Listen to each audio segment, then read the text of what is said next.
At UCI, we believe in the infinitely curious. We believe in the courageous of thought, the ones willing to fail again and again until one day they don't. When you have the courage to see things differently, to see opportunity where others see impossibility, amazing things will happen. At UCI, we stop at nothing to change the world, to save lives and deliver the extraordinary. Roberto Sandoval, Senior Director of Community and Government Relations at UCI. We are happy to sponsor OC Forum and to be here with a great contingent of folks here. But just a few words that update you on UCI. UCI is our county's only major research university with a mission to discover, teach, heal, and serve. We're a community of about 55,000 students, faculty, and staff, and an annual budget of about $3.8 billion, with an annual economic impact to Orange County of over $7 billion. Simply put, it's a big place with a lot going on. UCI is consistently ranked among the top 10 of all public research universities in the nation. Almost half of UCI bachelor's degrees awarded in 2020 went to first-generation college students. This large percentage of traditionally underserved students is one reason why UCI has twice earned the #1 spot in a New York Times ranking of universities doing the most for the American dream. Chancellor Gilman often cites how we have more students from low-income families on our campus than does the entire Ivy League combined. UCI Health is the only academic health system in Orange County. Our multifaceted organization is dedicated to the discovery of new medical frontiers, to the teaching of future healers, and to the delivery of the finest evidence-based care.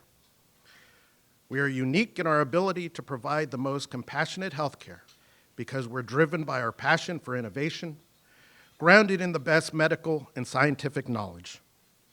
You're all familiar with UCI's Medical Center in Orange and hope you've heard the news about UCI Health's new $1.3 billion world-class hospital that is currently under construction on the northern edge of campus. Most recently, and near the new hospital site, it was announced that through a generous gift, the Jack and Shanaz Langston Institute and Museum of California Art will also be located on North Campus near Jamboree and Campus Drive, just up the street, folks. When completed, over the next several years, the center will house and display Langston IMCA's growing trove of California art, which includes more than 4,500 pieces from the Irvine Museum collection and the Buck collection, as well as more recent donations and acquisitions. Well, I could go on, but we'll close with a quote from then-Governor Edmund G. Brown, the dad, in his congratulatory letter on the dedication of UCI. In the years to come, a great university and community will rise at Irvine. It will have been built by people with vision and with faith in the future. From it will emerge the leaders of tomorrow, great scientists, humanitarians, educators, and artists. I think we're doing a pretty good job at meeting that vision, but we're not done yet. We have a wonderful program today, and to lead the dialogue, we have an exceptional educator and community leader to moderate the panel. Sarah Katz is the director of the Center for Urban Infrastructure at UMass Global. She's a leading advocate and public policymaker. During the past 20 years, she has played a crucial role in critical transportation projects at the local, state, and national levels. She has also been recognized by the League of Women Voters in Orange County with the OC Women of Achievement Award and by OC Metro Magazine as one of 10 women making a difference in Orange County. She served on the board of directors and as chairman of the Orange County Transportation Authority and was a founding member of the board of directors of the Southern California Regional Rail Authority, Metrolink. She's a research associate and lecturer for UCI at the Institute of Transportation Studies and Urban Planning and Public Policy. She holds a Juris Doctorate degree from University of Santa Clara School of Law and is a member of the California Bar. Ladies and gentlemen, please join me in welcoming Sarah Katz.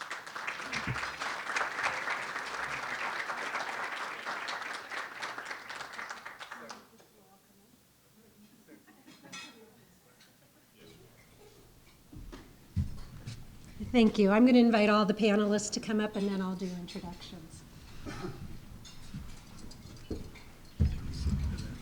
It doesn't matter. Whatever you think. Why'd you bring in bottled water? Isn't the water good enough here? I didn't do that. Very insulting. Sorry. At least we're not in our WD service area. Where we are? What area are we in? Newport Beach City. We're actually IWD's across the street. So. Really close. Good afternoon, everybody. Thank you so much for coming out today. As you heard, this is our first program of 2022 and only our second program in person in the last 2 years. We have been doing a lot of online programs, and they've been going incredibly well. And we had actually planned to do the water program back in the fall when we realized this topic is just way too important and we need to have an in-person discussion on this. So it took till March, but thank you for your patience. And we're finally here, and we're thrilled to see all of you. We've put together an esteemed group of panelists. I'm really excited. I think we have a pretty good diverse group in terms of what they're representing and what their knowledge is. And so sitting next to me is Chris Murray. Chris serves as the chair of the Santa Ana Regional Water Quality Control Board for California. It's a political appointment, right? And this board focuses on preserving, enhancing, and restoring California's water quality, proper allocation, and efficient use. It's actually an incredibly important board. Chris has over 25 years of executive management experience serving public agencies across Southern California, and she served 2 terms on the Anaheim City Council. Sitting next to Chris is Paul Cook. Paul is the general manager of the Irvine Ranch Water District, affectionately known as IRWD. In addition to his leadership role at IRWD, he currently serves on the board of directors for Water Reuse California and the California Municipal Utilities Association. He's also a registered civil engineer with over 30 years of experience with water and wastewater systems in the public and private sector. Sitting next to Paul is David Feldman.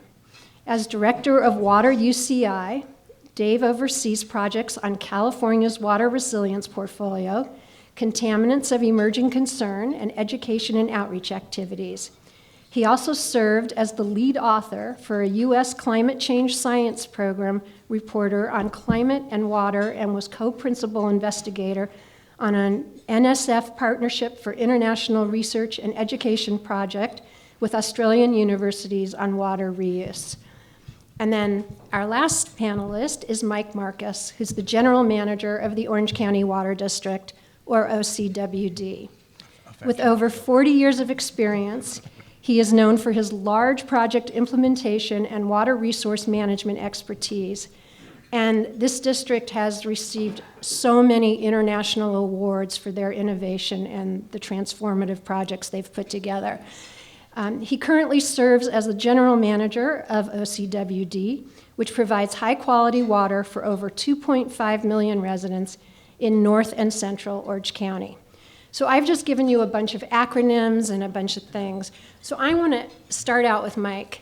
Mike, can you explain to us all these acronyms, like what is the purpose of OCWD, IRWD, MWD. I think there, even though I think we're all familiar with water issues and stuff, there's so much confusion. I like the way you've set it up with the panelists in ascending age. That was very creative of you, and I appreciate that. And I want it to be known also that I actually matriculated at UCI. So. And my director here, Dennis Bilodeau, is actually a graduate of UCI in civil engineering. So. Big UCI connection here. So what are all these acronyms? Well, OCWD is the Orange County Water District, IRWD is the Irvine Ranch Water District, MWD is the Metropolitan Water District of Southern California. Now, these are the major agencies that provide water here in Orange County and in Southern California. So we can start maybe with MWD. MWD brings in the imported water into this region. Now, we live in a desert. A lot of people don't realize that. But for those of us that have lived here all our lives, or a large portion of our lives, we live in a desert. We only get about 13 inches of rain a year.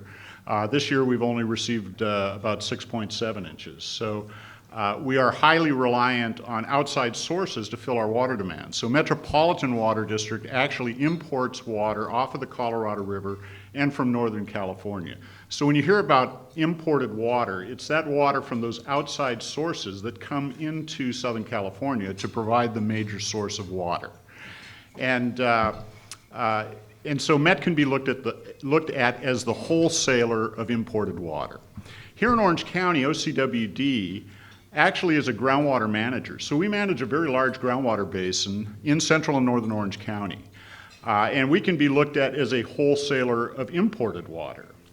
So we manage that basin, we create supplies for that basin using recycled water, stormwater capture, a lot of different supplies that we use to fill the basin up. And we provide currently 77% of the total water demands for those retail water agencies that overlie the basin. So the retail water agencies, such as IRWD, they pump out of the ground 77% of their water as groundwater, and the other 23% they purchase from the Metropolitan Water District through the Municipal Water District of Orange County. So they cannot purchase water directly from Met. However, they purchase it through MWDOC or MODOC, Municipal Water District of Orange County. So that's kind of the structure. The importance, I think, for those of us that live in the north is groundwater is half the cost of imported water. So it's very important for us to maintain that resource. You hear about groundwater basins up and down the state, particularly in the Central Valley, being overdrafted, where they overpump. Our basin is managed, so we actively manage that groundwater basin. And I would say in Southern California, we want to try to lessen our dependency on imported water. And so what a lot of agencies will do will build local projects and try to build up that local water supply to give it that water supply reliability and resiliency that we need moving forward into the future. Thank you. That clears up a lot. Chris, do you mind giving a brief overview of what your board does? Yeah, our board is one of those that isn't well known in the general public, so I thought it would be helpful for y'all to just know some of the basic parameters. The Santa Ana region is actually one of the largest growing regions with a population of more than 5 million people. It originates geographically in the San Gabriel and San Bernardino Mountains at the beginnings of the Santa Ana River and follows the watershed out to the Newport Bay. And so that is geographically our region, which is about 3,000 square miles. All of the agencies who are represented here today and in the room really are about delivery and groundwater management, and we're really the regulatory agency to make sure those precious resources, our water resources, are protected from all sorts of pollutants that enter our groundwater and our watershed. we have an extensive groundwater basin that underlies much of our Santa Ana region. And while local recharge or imported water provides only a fraction, the vast majority of our water in this region comes from our groundwater basins in the Santa Ana River, as our main surface water body, surface water body transports more than 125 million gallons per day of reclaimed water from Riverside and San Bernardino counties, which then is captured by the Orange County groundwater basin. So hopefully that gives you an understanding of what our region is and our purpose and our role from the water agency standpoint. The California State Water Board is made up of, Water Quality Control Board is made up of 9 regions, and we're in Region 8. And are all your appointees gubernatorial appointees? We're gubernatorial appointees and then have to have approval by the legislature as well, the Senate. Thank you so much. All right, let's get into some fun things. Paul, I'll start with you. Sure. Are we in a drought? Yes. Next. And are we, meaning Orange County, are we in a better position than other regions in the state? Yes. Okay. I can elaborate on that. No, don't worry, Mike. Don't worry, Mike. I'll get you covered.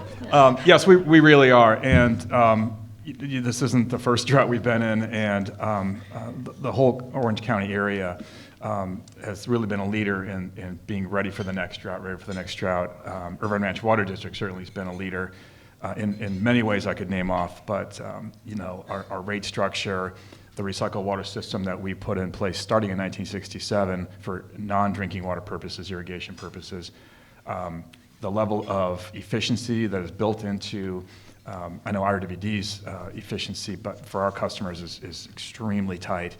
But even throughout Orange County, it's so much better than the rest of the state. What Mike does up at OCWD with a form of water recycling that results in drinking water ending up eventually from sewage through all the treatment processes that Mike's folks operate, put back in the ground, and then we can extract those out. I mean, that's just a drought-proof supply of water right there for drinking water purposes. Our recycled water is drought-proof for irrigation purposes. So again, those are just a few examples of how we're ready for a drought throughout the whole county. Mike, do you have anything you want to add to that? No, I think what we look at OCWD is we're always trying to find, as I mentioned, supplies into the groundwater basin. If we did nothing, we just have rainfall to recharge the groundwater basin. And if we relied just on rainfall, we wouldn't be pumping 77%, we'd be pumping probably about 20%. So we have to look for these additional sources of supply for the groundwater basin. Paul mentioned recycling water. The groundwater replenishment system is a project that we built along with our partners, the Orange County SAN. And this project currently delivers 100 million gallons per day of pure water, basically distilled water. In fact, we have it bottled. I should have brought our bottled water from the plant here today. But that's a huge, that's 30% of the supply that we need for the basin. And we're expanding that project from 100 million gallons to 130 million gallons per day. And that'll be done the beginning of next year. That'll provide enough water for about 1 million people. So as Paul mentioned, I mean, it is the world's largest potable reuse project right here in Orange County. And I invite each and every one of you to a tour of the facility if you'd like. See me after the show. And so we look for that. We look for recycled water. We have water in the Santa Ana River that we use to recharge the basin also. And you say, well, why is there water in the Santa Ana River? I mean, we have dry rivers, right? Well, it has water in it because in the upper Santa Ana watershed, those cities discharge their wastewater into the Santa Ana River, and then it flows downstream into Orange County, and we recharge it into the groundwater basin. So it's a source of supply for our basin, and we have an adjudicated right to a certain amount of that water. So we'll always have a certain amount there. Stormwater capture, we have an agreement with the Corps to store water behind Prado Dam during the wintertime. Instead of just opening the gates and releasing it to the ocean, they'll close the gates, build up a bit of a pool, and then when the storm goes by, they'll open the gates so that the water flows slow enough that it can flow downstream and we can capture it. So this collaboration with the Corps to develop that type of a program also. So we're trying to build this portfolio. We always talk about this portfolio of water that we need to have. And that's just part of the portfolio. So recycle water, stormwater capture, natural rainfall, those are all the things that we do to ensure that we have an adequate water supply for our retail water agencies.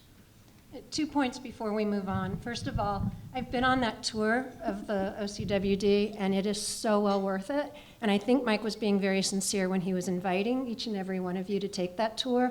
Please do it. It's so enlightening and encouraging. And you see what kind of, I mean, you will feel better as an Orange County resident, knowing that Mike and Paul are doing such creative things to keep us ahead of everyone else.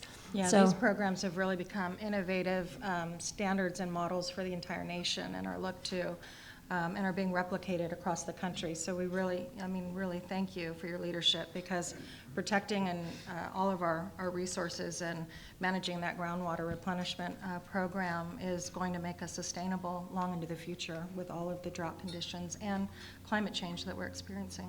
And I also want to give credit to their board members, many of them who are here today. Yeah. Thank you.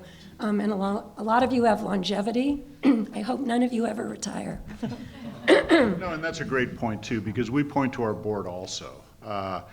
They're the decision makers. They're the ones that, Paul and I just implement their policies.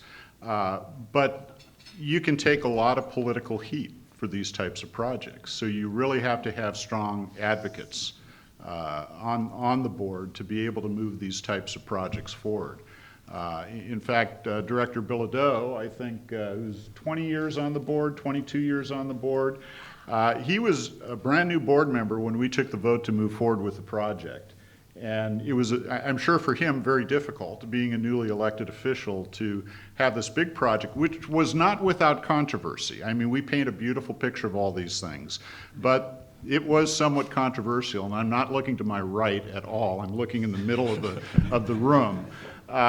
Because we had to show that it was a worthwhile type project and that it was cost beneficial and all those things, and we did, and it has proved to be to do so. So you have to have that political will on your board of directors, I think, to implement these types of projects also. And we're very lucky here in Orange County because we have elected officials who understand water and understand the investment that it needs to take to develop that water supply reliability. Absolutely, and hats off to all of you. Dennis, I can't believe it's been 22 years. I remember when you first ran. That is crazy. I'm going to now put Dave on the spot. And feel free to tell us a little bit about Water UCI, but as you heard in the introduction, Dave is an internationally respected person in this field.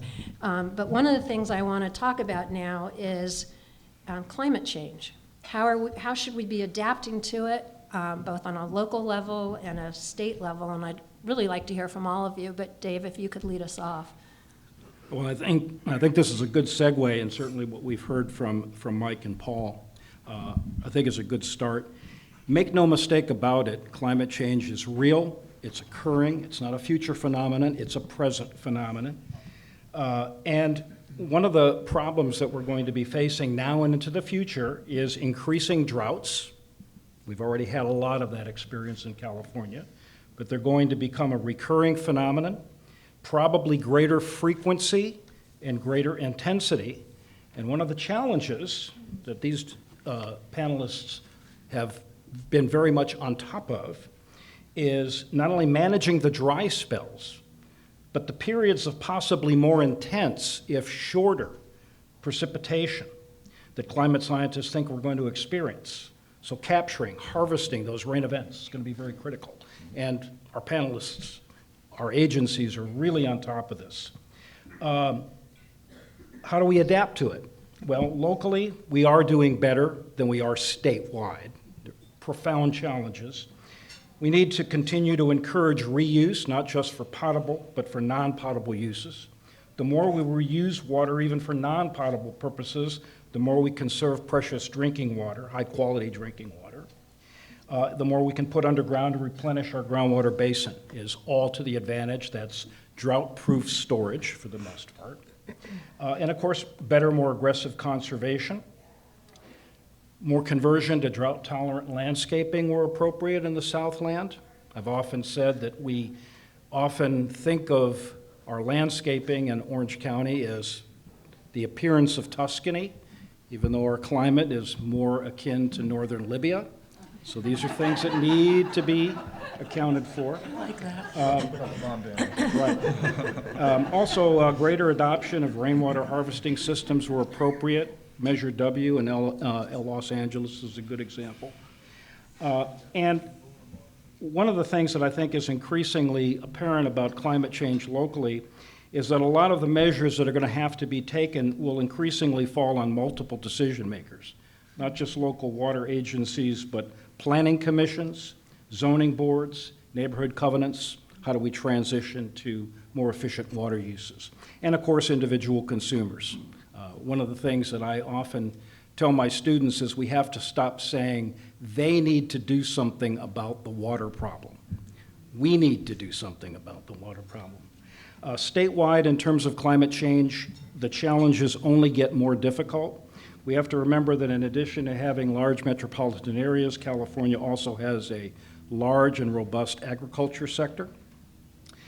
Groundwater supplies in the Central Valley are becoming depleted, some say in certain places, perhaps beyond recovery. So this is a very serious problem. The Sustainable Groundwater Management Act is designed to address some of those issues, but it won't fully take effect until around 2040. And we're still in kind of a learning curve to see how much we can learn about replenishing overdrawn aquifers and what we can do in terms of capturing rainfall to try to replenish them, and of course, other measures. And of course, just a couple of other challenges in terms of adaptation and climate change. We're much better off in the Southland, and particularly here in Orange County. But another adaptation challenge is going to be finding a long-term solution for how to continue sharing the Colorado River. The lower basin is shared with us, Arizona, and Nevada. And as stream flow continues to diminish, snowpack in the Rockies continues to diminish through climate change, the lower basin states are going to have to cut back. We've already cut back. Arizona and Nevada have cut back this year to a greater degree under mandates established by the Federal Bureau of Reclamation and the Colorado River Compact. But the vulnerability of the region remains profound in the state and the Southwest due to climate change. So not only more intense and more frequent droughts, but what do we do in those periods of more intense storms? This tremendous variability, unpredictability, is what I think keeps our other panelists up late at night thinking about how to manage this.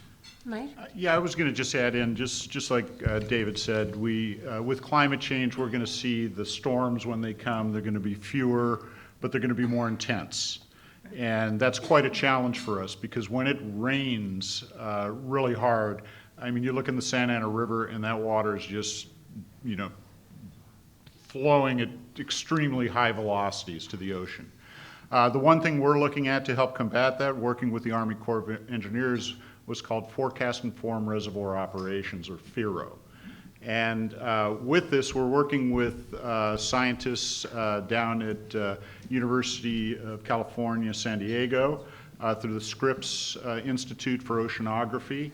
And we're developing models, forecasting models. And with those forecasting models, we hope that the Corps eventually, the U.S. Army Corps of Engineers, will adopt those so that we can hold water behind Prado Dam, as I was talking about earlier. That's one way to, and really a major way for stormwater capture. Permeable pavements will only do so much when it rains. But if we can store 20,000, 30,000 acre feet of water behind Prado Dam, that's significant. And we're hoping with this forecasting tool, and they're studying atmospheric rivers. It's really interesting. I know Director Lamar is involved in that, as is IRWD, members of the organization that's put together through University of San Diego. But as we develop that, that's going to be very important for us. Yeah, and Mike, we just had a presentation on cloud seeding for additional rainfall as well. It's crazy the amount of innovation that is out there and predicting weather patterns and helping to advance Right. very innovative water supplies. And we need to do that. We need to look at these tools. Those tools are out there, and we need to implement them. Just to kind of, there again, when David was talking, kind of triggered a thought in my mind. With this year, mentioned that Met is the major wholesaler of imported water. They have an entitlement of 2 million acre feet off the State Water Project. However, it's the Department of Water Resources, or DWR, we wanted to do the acronyms, Yeah, right? keep it going. Okay, so DWR makes a determination of how much of that entitlement they get on an annual basis, and DWR does that based on hydrology, based on snowfall, rainfall, reservoir levels. And this year, that allocation for Met is down to 5%. So that means they get 5% of 2 million, or 100,000 acre feet of water. So they're getting 100,000 acre feet of water from the north, about 800,000 off the Colorado River. So that's 900,000 acre feet of water with demands of 1.5 million. So I'm the engineer, I should be able to do the math. So they're short 600,000 acre feet of water. Where are they going to get that? Well, luckily they've had enough foresight to develop a tremendous storage account in the Central Valley. So they have quite a bit of water stored there. They have deals with farmers in the Imperial Valley to help offset any of those shortages. So they'll have to pull that 600,000 acre feet of water out of storage, which currently, and Pierre has the numbers, I'm probably going to get it wrong, Pierre. I was going to say 2.9. So 2.7, so that it'll go down to 2.1 at the end of this year. And so you'll say, well, that's still 2.1 million acre feet, but if we have another dry year, you know, those levels, we get lower and lower and lower. The other thing this year, and I think David alluded to it, is that Nevada and Arizona actually got cut from their allocation. So it was the first time there was a shortage allocation on the Colorado River, ever. First time ever. So Nevada had to take, I think, a 7% haircut, and Arizona 18%. Luckily, California is kind of at the bottom. They have to take haircuts, but if it keeps on falling, water levels in Lake Mead, California is going to have to take a haircut also, and maybe within the next 2 to 3 years. So even though it seems like we're okay, we're saying, hey, you know, the 5% allocation, they pulled it out of storage, we still have enough water. Things are looking very grim. I mean, we have to come to the realization that we need to do things now. Paul, do you have anything you want to? I don't know, Mike just scared the crap out of everybody in the room. That's why I gave it to you. Well, but he's right. I don't dispute anything Mike said. And, you know, I watched Dr. Feldman's hands because it almost got there, but how I'd explained climate change is I try to simplify it and say, you know, the systems were designed, so if this is average and this is dry and this is wet, Right. well, this is dry and this is wet. It's just real simple. So it's extreme. And we have to design our systems, change our behavior, set our policies to follow these rules now. These are the rules, I'm not going to say of nature, but whatever this is what's presented to us as water purveyors and as society. This is what we're dealing with now. That needs to be realized. I don't care about the source of it. That needs to be realized because this is the call to action. We're not here, we're here. And all the things Mike named off are absolutely true. Infrastructure improvements, just to kind of maybe lump together some categories of what Dr. Feldman talked about, storage, conveyance, and how we integrate that together. Mike went to the Colorado River in his explanation. I'll take you all the way up north and into the mountains, right? So you've got the Sierra Nevadas, and you've got snow up there. That's the best reservoir we have in California, as long as there's something in the mountains in the form of snow. Sure, yeah. When it's there, it will melt in the spring. Then down it comes. Again, does it come down fast? Does it come slowly? It used to come down, you know, at a reasonable rate, and you know our systems were designed. Now it comes down fast, if it comes down at all. So how is it conveyed? Through the delta. What do you mean the delta? The San Joaquin, Sacramento Delta, a very important body of water, but also a whole part of our state that has ag and people living there and doing and there's a whole other set of interests within there. And so all these pieces kind of fit together. And again, keep it going back to my hands here. And if we can just integrate these pieces of whether it's a lot of snow or a little bit of snow, a lot of water coming down from the mountains and the rivers, or a little bit. How can we hold them, that water? How can we get that water into the ground? How can we get that water to Southern California in a shorter period of time, and then perhaps store it in a way that can be tapped? And Mike did mention how Metropolitan has done things to tap into in a dry year like this. Diamond Valley Lake, out there in Hemet. Go visit that one if you want to take a nice drive out. It's amazing. It's humongous. It's just huge. And it's great. It's kind of the surface storage reservoir, the old kind of school. But there's a lot of things you don't see, like groundwater storage. Mike manages our basin and does a great job at it, but Irvine Ranch Water District, we do a lot of work. We actually bought property up in the Central Valley of California, Kern County, and we have thousands of acres, and we actually have groundwater recharge basins, so we can divert water out of the State Water Project or other sources, and then put it in the ground when it's available. So again, when it's available, wet year, put it in the ground. And then what do? We wait. And then when we need it, we pull it out of the ground, like maybe next year, don't know. But at least it's there and we know we can get to it. And again, it's another example of a solution. And the real neat thing about that solution, obviously it's the obvious, which is it helps our customers tremendously. But the partnerships we formed up in Kern County have been with these agricultural entities that are water storage districts. These guys are smart up there. Don't let the dirty blue jeans fool you. These guys are smart. And they know water is their lifeblood.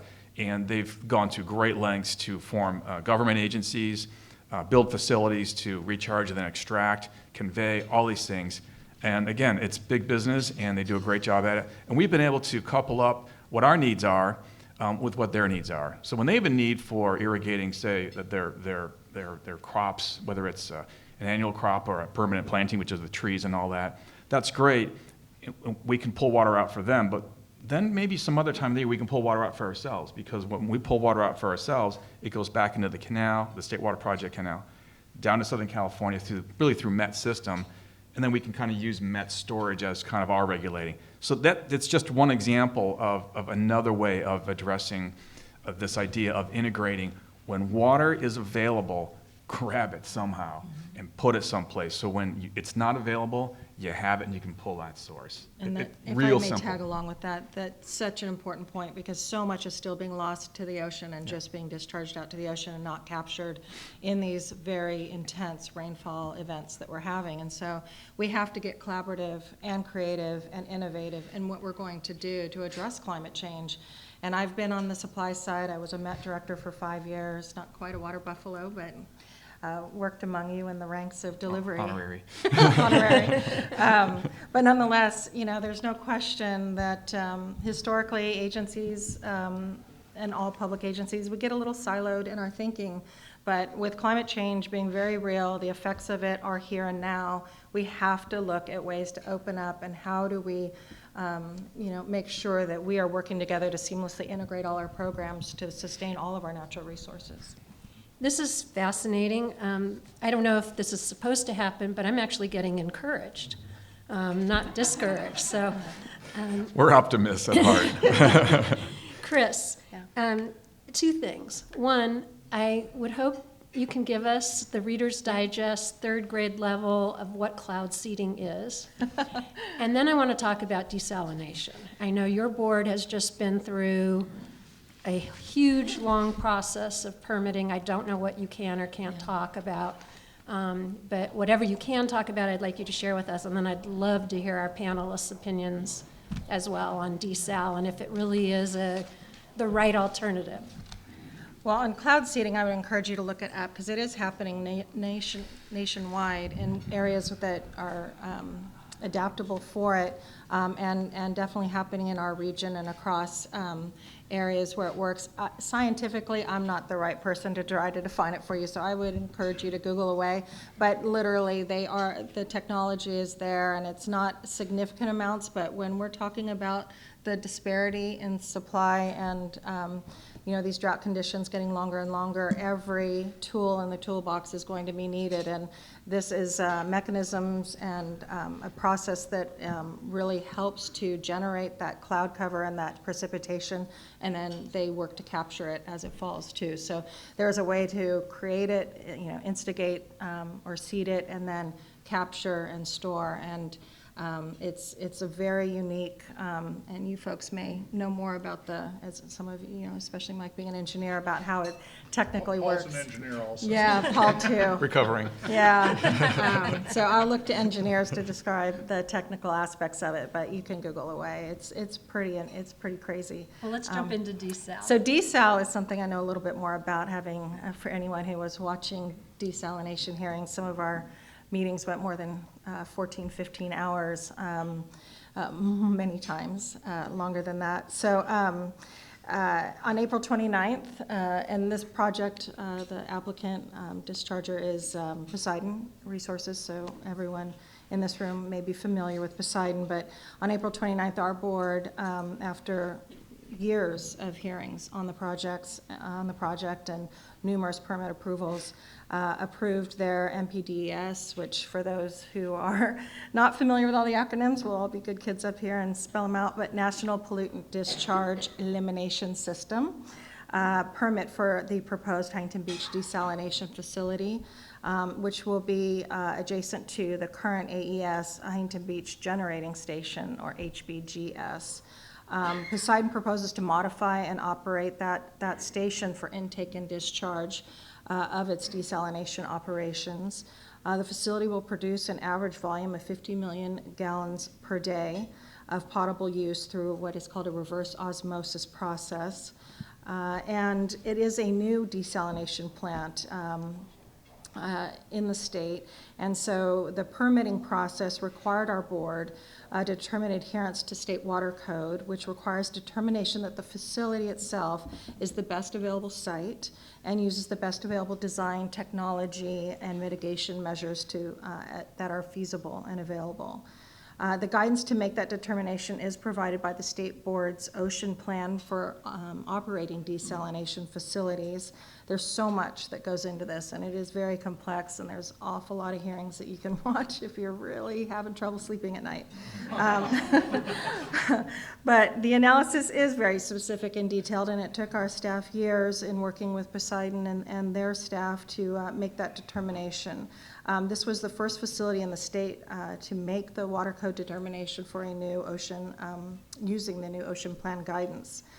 Mitigation impacts, I thought that would be informative for all of you. So the mitigation impacts for the discharge and intake of this facility are required per the water code, and the permit was adopted with a condition that Poseidon is to provide more detailed information and completion of the appropriate environmental documentation for the Bolsa Chica wetlands. So there's a major focus on mitigating and assisting and funding the Bolsa Chica wetlands, which includes dredging.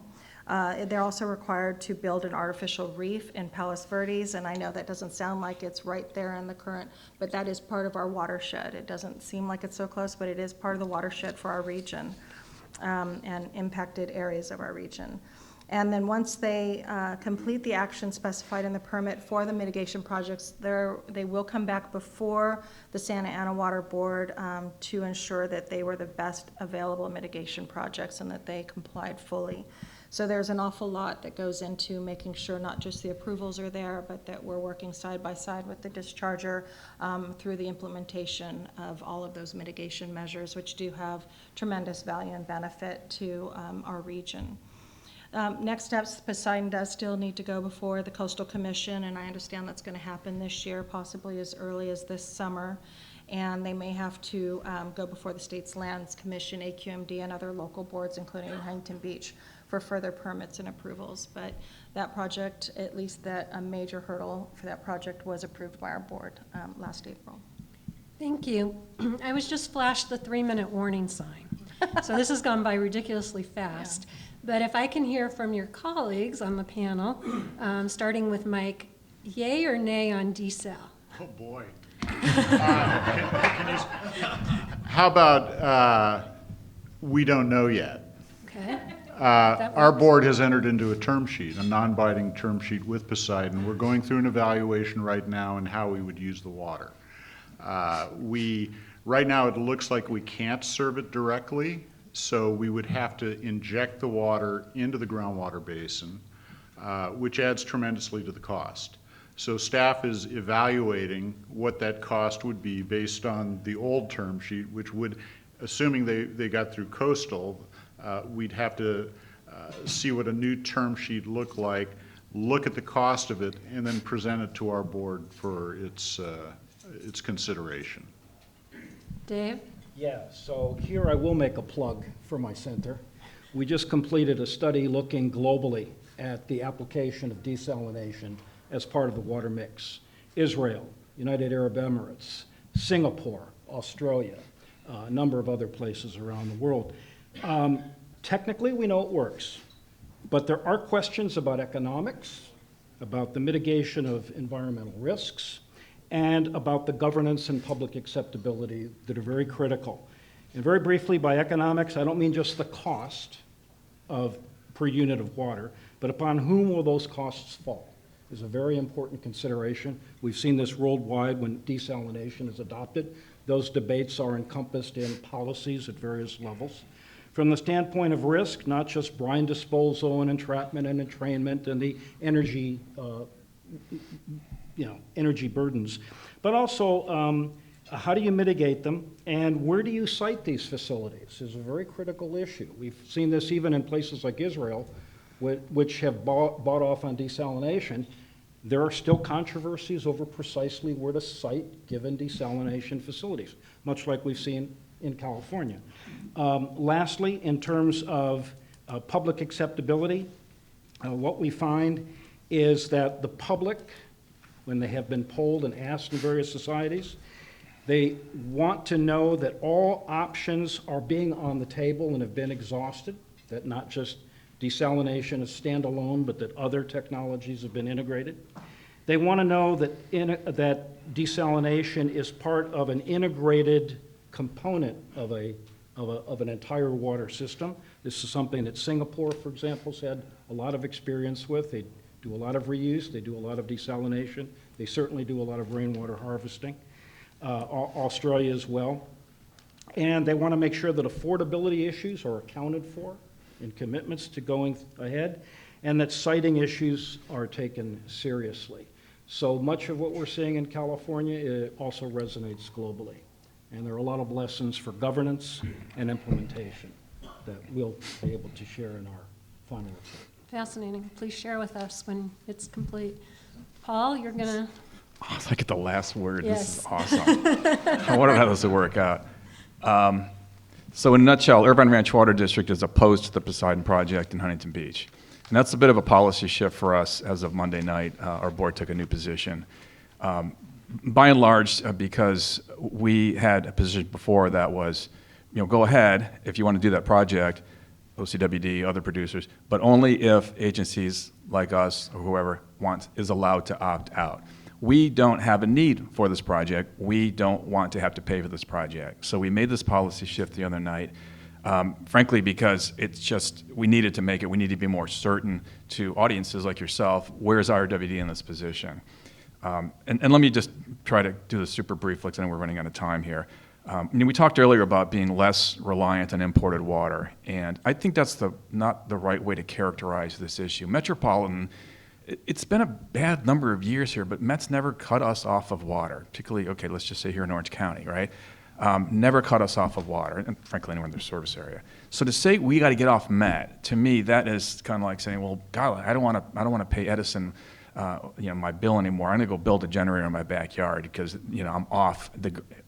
That's not what we need to do here in Orange County, and I've characterized the Poseidon Project as a solution looking for a problem. We don't have this problem in Orange County. Israel has a problem. United Arab Emirates has a problem. We're not Israel or UAE. We're not even San Diego. San Diego's at the end of a very long pipe. San Diego's got their own issues to deal with. We have a groundwater basin that Mike and his crew does an awesome job maintaining for us. We can ride through a few years of outage. We also have our groundwater banking program that I described. We can ride through a few years of outage. There's all kinds of ways. So it's not a matter of being less reliant on the imported water. It's being more resilient. And by resilient, I mean in a 2 to 3 year period, let's say there's an outage. That's not a short period of time in the water world, right? But can you pull other levers? Can you do other things? Yes, we can. You build a desal plant, you just 50,000 acre feet a year, I think was the size of the Poseidon project. You've just said bye-bye to 50,000 acre feet of Met water. That's there every single year, and you're saying goodbye to it because that Poseidon water has to be bought every year. You don't build a facility for $1 billion and run it kind of when you kind of sort of need it. You run it all the time. That's just basic economics. And what San Diego did, I say this many times, we should write them a huge thank you note. San Diego relieved Met, the entire Met service area, including Orange County, of 50,000 acre feet of burden on the system. Thank you, San Diego. Thank you, thank you, thank you. And even in these what the recent call for the other drought, now this drought, when the governor comes out and says, we've got to cut back water, well, guess what? San Diego has to turn off the plant. They still have to keep paying for it. Well, Poseidon turns it off, but that's called a base-loaded plant. It's not the right solution for what we need. That's RWD's position. And if you're interested in reading more about it, again, this policy paper was just adopted. So on our website, Michael will give you a tour of the plant. I'll give you a tour of our website. And our plants if you're interested. It is. But we have a desal page, so the new paper's been posted there, and I'd love to talk to you about it in more detail in the future. So It's a fascinating subject, and Yeah. I really appreciate everyone's take on it. I think it's something that we need to have further discussions on, and I'm definitely going to check out your page. And how many people here are going to ask Mike for a tour? Awesome. I'm already doing one. Cool. Our board is doing it. Anything new since I've been there? Should I come back? When were you last there? Like 3 years ago, 4 years ago? We're in construction of our final phase right now. Okay. Well, maybe you can do groups here. We can Absolutely. do a trip, an Orange County Forum sponsored tour. Seriously. Love to. That's a Love to. great idea. Yeah, let's do that. Yeah. Thank you so much, Mike, Dave, Paul, Chris.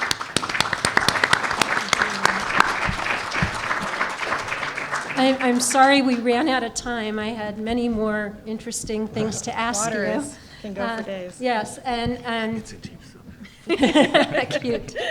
Paul said it's a deep subject. Do you rather want My to dad jokes. conclude, or how do we I do love this? dad jokes. We haven't had an in-person in a while. Yeah, we're all I'll just kidding. thank everybody, and again, we'll let you know about our tour of the Orange County Water District. And if I may add, just as a concluding remark, the Met water tours, I understand, are going to resume for both the Colorado and the Delta. And if you haven't done those, they're really informative, and it gives you that firsthand understanding, because water does impact not just human life, but our economy, our housing, our every aspect of our environment, yeah. And so those are great. And then last but not least, I'd like to do a shout out, since our watershed all ends up in our coastal areas. If you ever have time to join one of the cleanups of Orange County Coastkeepers, I do that with my son, and it's a really beautiful morning walk, but you would be surprised how much trash ends up through the Santa Ana River onto our coastal areas. And the tar balls, there's thousands of those still from the oil leaks. So if you can ever join one of those, beautiful way to spend the morning, and you'll feel good about yourself afterwards. Thank you. And I just also want to do a shout out to Mo Hayes. Happy birthday.